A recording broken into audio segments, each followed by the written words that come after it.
Oi gente, tudo bem? Eu sou a Bia Câmara e esse é o canal Minha Opinião Materna. Hoje eu tô aqui sentada no meio dos brinquedos do meu bebê que tá brincando aqui do meu ladinho para poder gravar esse vídeo para vocês. E é um vídeo que fala sobre um tema muito recorrente, que é uma grande dúvida que as gestantes têm. Como se preparar para amamentar? Olha, esse é um tema que dá pano para manga, porque ele vem acompanhado de uma série de mitos que vêm sendo disseminados há anos e anos por aí. Você já deve ter ouvido falar que para amamentar, você deve pegar uma bucha e esfregar no bico do peito para calejar o peito. ou então, Para você beliscar o peito. Tem gente que fala para tomar sol. e aí? O que realmente ajuda nessa preparação? Pois é, para começo de conversa, nada disso do que eu falei ajuda, tá, gente? Não usem bucha vegetal para passar no bico do peito, não belisquem o peito, não precisa tomar sol. Não existe comprovação científica de que nada disso realmente ajude o processo de aleitamento. Então acho importante já começar deixando isso bem claro, né? Mas e aí? Então como é que a gente pode se preparar para amamentar? Bom, a melhor preparação que existe para amamentar é, por incrível que pareça, se informar. Pois é, se informar em fontes seguras de informação sobre o aleitamento. E onde é que a gente consegue esse tipo de informação? É para isso que eu estou aqui.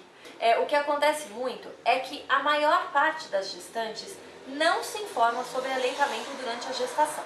Então eu já vou começar esse vídeo com essa recomendação. Você que está aí gestando, que está com o bebezinho na barriga, se preocupando com enxoval, indo nas consultas com obstetra, né? Pense no aleitamento desde agora. Se informe desde agora, tá? Por quê? Porque o que acontece na maior parte dos casos é que a gente deixa a gestação passar e aí o bebê nasce e ali na hora que o bebê nasce é que a gente vai se preocupar em amamentar e tentar descobrir todo esse universo sobre a amamentação. E aí, a chance de ter muito mais dificuldade é bem maior, né? Então é importante que se você está grávida e já está assistindo esse vídeo, você já pare para pensar sobre esse assunto a partir de agora, tá? Leia sobre os benefícios do aleitamento, leia sobre o colostro, a descida do leite, livre demanda. Tudo isso vai te ajudar muito nos primeiros dias. Mas principalmente o assunto mais importante para quem pretende amamentar é ler sobre a pega correta. E o que é a pega correta? A pega correta é a forma que o bebezinho vai pegar a areola do seu peito para poder mamar. Mas o bebê não pega o bico do peito? Não, o bebê não pega o bico do peito. O bebê, quando ele mama, ele tem que abocanhar a areola do nosso peito, ou seja, ele pega toda essa região, tá? Ele não vai pegar só o biquinho do peito. A gente costuma achar que o bebê vai pegar só o biquinho porque a gente tem a referência da mamadeira. E a mamadeira é um bico, mas o nosso peito não é assim, tá? No nosso peito o bebezinho vai pegar a areola, toda essa região aqui do nosso peito. Então, é importante que as mulheres que têm bico plano, bico invertido, não fiquem preocupadas com essa questão do aleitamento, achando que elas não vão poder amamentar porque o bico não está pronto. Não existe isso, tá? O bebê mama pegando e abocanhando a areola. Ah, e acho legal falar também que a forma certa de falar é areola mesmo, para vocês não acharem que eu tô louca. A auréola é aquele círculo que fica em cima da cabeça de um anjinho.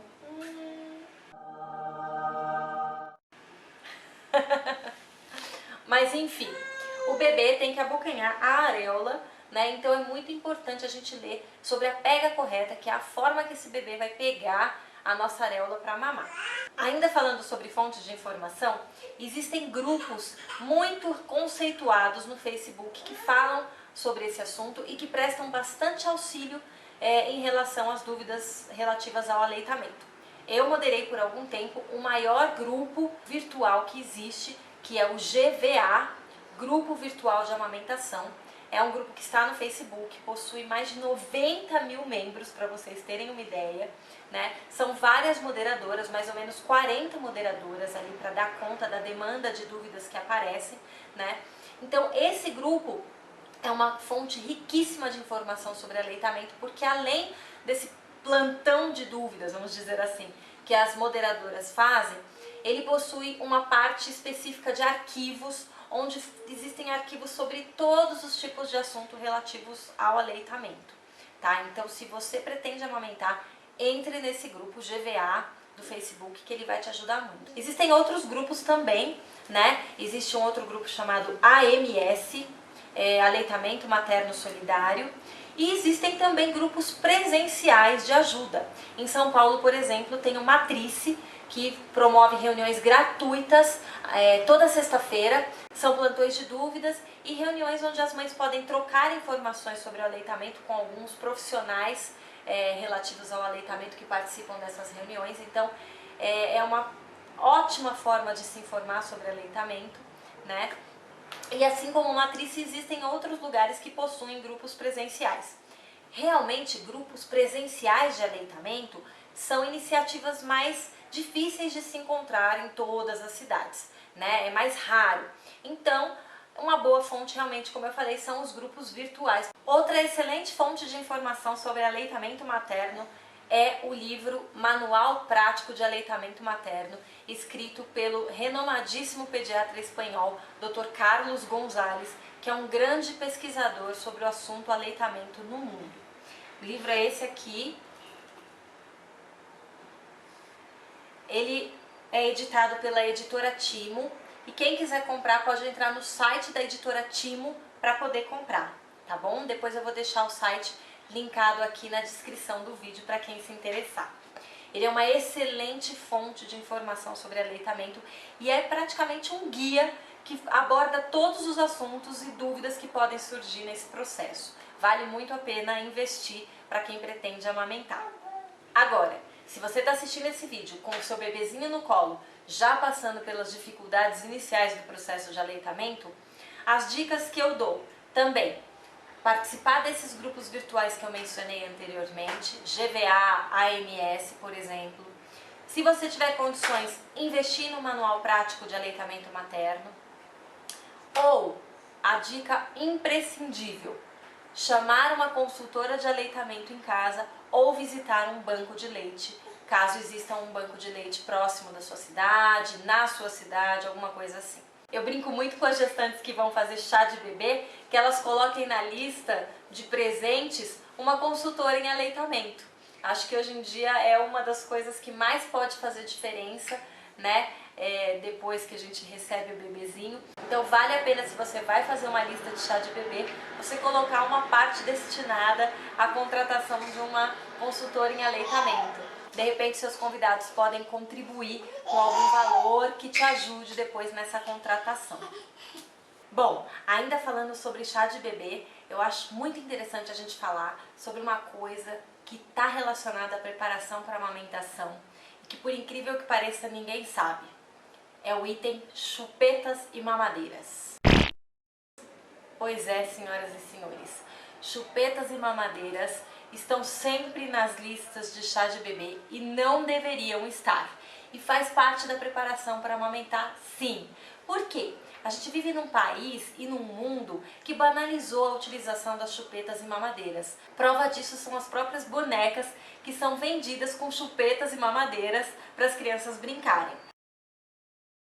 É uma banalização total da chupeta e da mamadeira. Só que a chupeta e a mamadeira são prejudiciais para o processo de aleitamento. Na maior parte dos casos de bebês que têm contato com chupeta e mamadeira, acontece um processo chamado confusão de bicos e esse processo pode acarretar o desmame precoce. Não são todos os bebês que chupam chupeta ou têm contato com a mamadeira que vão acabar desmamando precocemente, mas a maior parte dos bebês que tiver contato com chupeta ou com a mamadeira vão desmamar antes de 1 ano, né? Então a gente ouve muitas vezes mães dizendo: o meu bebê parou de mamar naturalmente antes de 1 ano. E aí quando a gente vai ver, tinha chupeta e mamadeira na jogada. E na verdade quem causou o desmame foi a chupeta e a mamadeira, não foi um desmame natural, né?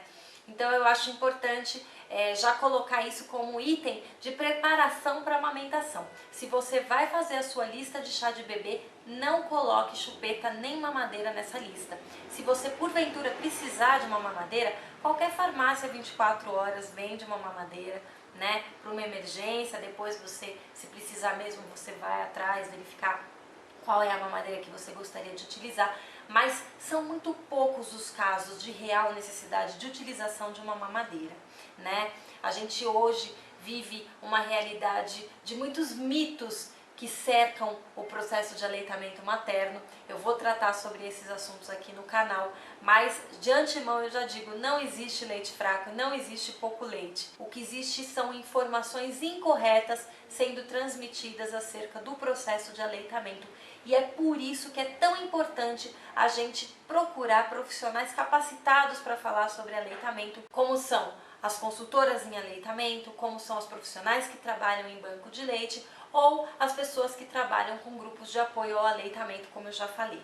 Ainda falando sobre chupetas e mamadeiras, vocês podem consultar a própria caderneta da saúde da criança, que é dada na maior parte dos hospitais do país, sendo SUS ou não, né? Essa caderneta é a caderneta de vacinação. Aqui são anotadas as vacinas, né, do bebê e da criança.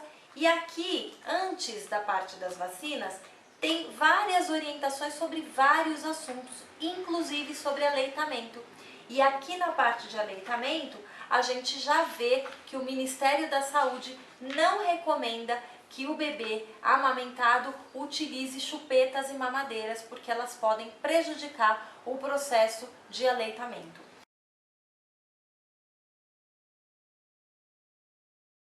Então, realmente essa é uma orientação oficial do Ministério da Saúde e é importante que vocês tenham ciência disso, porque senão a gente fica achando que é implicância com a chupeta e com a mamadeira e não é nada disso, né? Existem pesquisas que comprovam que esses dois artigos realmente podem acarretar o desmame precoce e que podem prejudicar muito o processo de aleitamento. Já que o Antônio tá brincando aqui do ladinho, acho interessante eu contar pra vocês que o Bento, meu primeiro filho, mamou até 3 anos e meio. Isso foi um processo muito natural pra gente, não foi nada planejado. Ele desmamou naturalmente quando eu engravidei do Antônio. Eu acredito que o leite tenha mudado um pouco o gosto e ele desmamou do dia pra noite, decidiu e pronto, acabou o processo de amamentação. O Antônio tá com 8 meses, ainda tá mamando e eu pretendo amamentar até quando ele quiser. Não que eu ache que essa deva ser uma escolha para todas, eu sei que cada um tem uma limitação e a gente deve respeitar as nossas limitações, né? Mas acho também interessante eu falar que mesmo para as mulheres que trabalham, existe a possibilidade de continuar amamentando mesmo quando a gente retorna. Eu pretendo abordar esse tema num próximo vídeo e também acho interessante eu ressaltar aqui que a recomendação oficial da Organização Mundial de Saúde é de que os bebês sejam amamentados exclusivamente até os 6 meses, então não tem nada de água, chazinho, suquinho, nada disso. O aleitamento deve ser exclusivo até os 6 meses e a recomendação é que ele também seja continuado até 2 anos ou mais. Até 1 ano, a principal fonte de alimento e nutrientes do bebê deve ser o leite materno. Para finalizar, eu vou deixar um verdadeiro presente para vocês linkado aqui na descrição do vídeo. Uma lista de textos de excelente qualidade e com muito embasamento científico a respeito dessa fase que a gente conversou aqui no vídeo. A preparação para amamentar, o primeiro contato que a gente tem com o aleitamento, as primeiras dúvidas que podem surgir. Então eu recomendo fortemente que vocês separem um tempo para dar uma lida nesses textos. Eu sei que olhando à primeira vista vai parecer muita coisa, mas pensem, vai valer a pena. Quando a gente está grávida, a gente costuma pensar que tem bastante tempo, né? E a gente vai literalmente empurrando com a barriga, vai deixando o tempo passar e de repente o nenenzinho nasce e a gente não leu nada. Então, pare agora e pense na importância desse estudo, na importância dessa fonte rica de informações que a gente tem aqui embaixo, de fácil acesso para vocês. Deixe a preguiça de lado e pare para estudar. Separe um tempo, mesmo que não dê para ler tudo de uma vez. Leia como se fossem capítulos de um livro, né? Um pouquinho hoje, um pouquinho amanhã, mas acredite, vai valer muito a pena investir um tempo para ler esses textos que estão aqui embaixo. Eles vão ser um grande apoio e um grande alicerce para todas as dúvidas que vão surgir nessa fase inicial do processo de aleitamento. Antes de ir embora, eu vou deixar aqui o meu último pedido para que vocês se inscrevam aqui no canal e recebam as notificações referentes aos próximos vídeos que eu vou postar e também para que vocês divulguem esse vídeo para as gestantes que vocês conhecem e que vocês acreditam que possam se interessar por esse tema. Eu espero que esse vídeo tenha ajudado um pouquinho a sanar as dúvidas desse momento de preparação para amamentar e que logo a gente se veja aqui no canal no próximo vídeo que eu postar. Tchau, tchau e até mais!